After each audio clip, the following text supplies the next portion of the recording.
Land titling act. ఇది nothing but Jagan land grabbing act.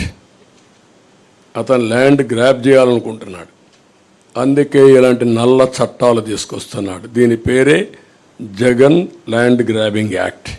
సొంతం కోసం పెట్టుకొని ఇలాంటి వ్యక్తులందరినీ ప్రోత్సహించి ప్రభుత్వ ఆస్తులపైన కత్తిపెట్టి బెదిరించి భయభ్రాంతులు చేసి ఎవరైనా మాట్లాడినా లేకపోతే వాళ్ళకు అవసరం ఉన్నా లాగేసుకునే పరిస్థితి వస్తారు.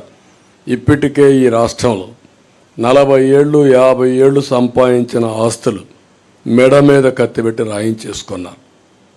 అది ఒక పోర్టు కావచ్చు, లేకపోతే ఇంకొక పక్క ఒక భూమి కావచ్చు, ఒక ఇండస్ట్రీ కావచ్చు, లేకపోతే ఒక క్వారీ కావచ్చు, ఒక మైనింగ్ కావచ్చు, ఏదైనా సరే మీరు చూస్తే మొత్తం రాగించుకున్నారు.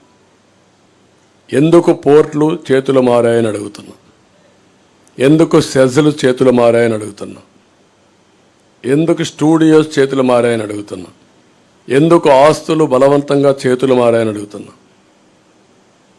There is no answer. ప్రతి ఒక్కరూ ఏ స్థాయికి వచ్చారంటే మా ప్రాణాలుంటే చాలు, మేము బ్రతికితే చాలు, ప్రాణాలుంటే వేరే ప్రాంతాలకు పోయి 10 రూపాయలు సంపాదించుకుంటాం, ఇక్కడుండి మేము ప్రాణాలు పోగొట్టుకోలేమనే ఉద్దేశంతో సరెండర్ చేసేసారు. 30 ఏళ్ళు 40 ఏళ్ళు సంపాదించిన ఆస్తులవి. అలాంటి దుర్మార్గమైన కార్యక్రమాలు జరిగాయి. అవన్నీ కూడా నేను ఎగ్జాంపుల్ చెప్పమంటే అన్ని చెప్పడానికి సిద్ధంగా ఉన్నా. రేపు గవర్నమెంట్ వస్తానే ఒకటి కాదు ఎందుకు మారాయో నేను అడుగుతున్నా. కాకినాడ సెజ్ ఎందుకు మారింది, కాకినాడ పోర్ట్ ఏంటి, గంగవరం పోర్ట్ అన్నీ ఒకటి కాదు. మైనింగ్ ఈరోజు సిలికాన్ మైనింగ్ మన గూడూరు దగ్గర ఉన్నాయి. ఒక్క ఓనర్ ఉన్నాడు, ఒరిజినల్ ఓనర్. దాంట్లో రాష్ట్రంలో క్వారీస్ ఉన్నాయి, కనీసం చిన్న చిన్న క్వారీస్ కూడా మొత్తం లాగేశారు.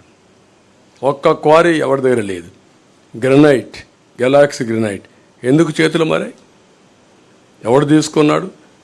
ఎవరైనా బరి తెగించి నువ్వు చంపేసినా పర్వాలేదు అని అడ్డం తిరిగిన వాళ్ళు క్యాన్సిల్ చేసి హెవీ ఫైన్స్ వేసి ఆపరేట్ చేయకుండా చేసి సమయం వచ్చినప్పుడు చూసుకుంటాను గమ్మునుండే పరిస్థితికి వచ్చారు. ఈరోజు మీరు చూశారు శాండ్ విషయంలో సుప్రీంకోర్టు మేము ఎన్ని ఆదేశాలు ఇచ్చినా మీరు యాక్షన్ చేయడం లేదు కాబట్టి ఇమ్మీడియట్ పండి, ఎక్కడ కూడా ఇసుక తవ్వడానికి వీలు లేదు, ఇమ్మీడియట్గా మాకు కౌంటర్ ఫైల్ చేయమని గవర్నమెంట్కి ఇక్కడ డిపార్ట్మెంట్కి ఆదేశాలు ఇచ్చే పరిస్థితి వచ్చింది. ఎన్నిసార్లు కామెంట్ చేశారు హైకోర్టు, ఎన్నిసార్లు కామెంట్ చేశారు సుప్రీంకోర్టు.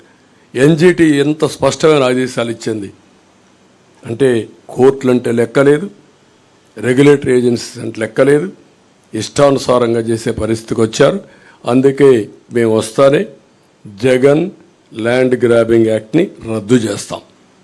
ఇది ఆయన కోసం పెట్టుకున్న ల్యాండ్ గ్రాబింగ్ యాక్ట్. ఇది నిన్న అడిగారు భాస్కర్ రెడ్డి అనే వ్యక్తి పులివెందల్లో జగన్మోహన్ రెడ్డి సతీమణిని అడిగారు. ఏమడిగారు? మా నాన్న మా తాత ఇచ్చిన భూమి పైన మీ ఫోటో ఎందుకు పెట్టుకున్నారు, మీ ఆయన ఫోటో ఎందుకు పెట్టుకున్నారు అడిగారు. రాజముద్ర పడవలసింది ఇక్కడ, ఇలాంటి ఫోటో వేస్తే ఎవరు సహిస్తారని అడుగుతున్నా. What is the answer? నువ్వు అంటున్నావు కదా నన్ను మెచ్చారని, సమాధానం చెప్పు. నువ్వు ఇచ్చావా ఈ ఆస్తి?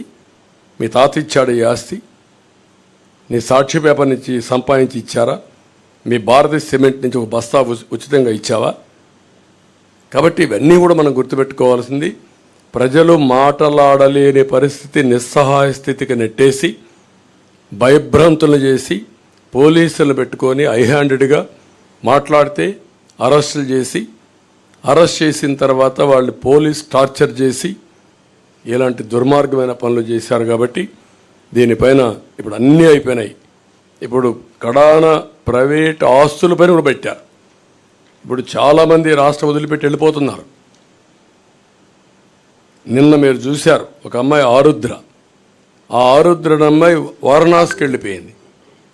వారణాసికి వెళ్ళిపోయి మళ్ళా తిరిగి నేను రావాలంటే ఈ ప్రభుత్వం పోతే వస్తాను, నేను రాలేనని చెప్పే పరిస్థితికి వచ్చింది. మీ అందరికీ ఐడియా ఉంది ఆరుద్ర ఏ విధంగా ఫైట్ చేసిందో. రంగనాయకమ్మ ఏం తప్పు చేసింది ఆవిడ?